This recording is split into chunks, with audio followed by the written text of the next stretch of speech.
ঢাকা ১৬ আসনে ধানের শীষ প্রতীকের প্রার্থী আমিনুল হক বলেছেন, যে দলের প্রধান নারীদের নিয়ে কুরুচিপূর্ণ মন্তব্য করেন তাদের হাতে দেশ ও নারীদের সম্মান কখনোই নিরাপদ হতে পারে না।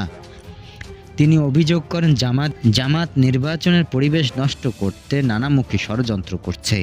তিনি বলেন, তারা ঘরে ঘরে গিয়ে এনআইডি কার্ড সংগ্রহ করে ভোট জালিয়াতির চেষ্টা করছে এবং বিকাশের মাধ্যমে টাকা দিয়ে ভোট কেনার মতন প্রতারণামূলক কর্মকাণ্ডে লিপ্ত রয়েছে।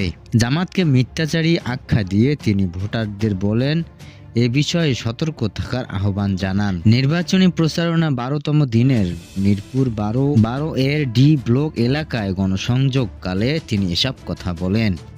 জামায়াতে ইসলামী সম্প্রতি কার্যক্রম ও দলটির প্রধান বিভিন্ন বক্তব্যের দিক ইঙ্গিত করে আমিনুল হক বলেন, যে দলের প্রধান নারীদের নিয়ে কুরুচিপূর্ণ মন্তব্য করেছেন, যারা দেশের স্বাধীনতা চায়নি, তারা আজ বলছে চলো দেশ গড়ি।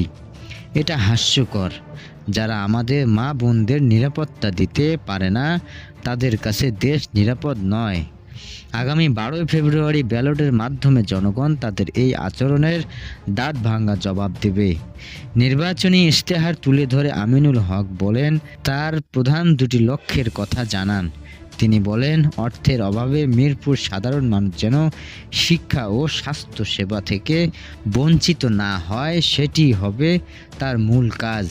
তিনি প্রতিটি ঘরে শিক্ষার আলো পৌঁছে দিতে দরিদ্র শিক্ষার্থীদের জন্য অবৈতনিক শিক্ষা ব্যবস্থা প্রতিশ্রুতি দেন।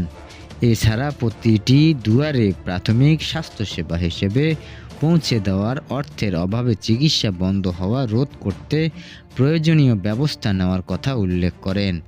সকাল থেকে মিরপুর ১২ এলাকার দলীয় নেতাকর্মীদের নিয়ে প্রতিটি ঘরে ঘরে যান আমিনুল হক।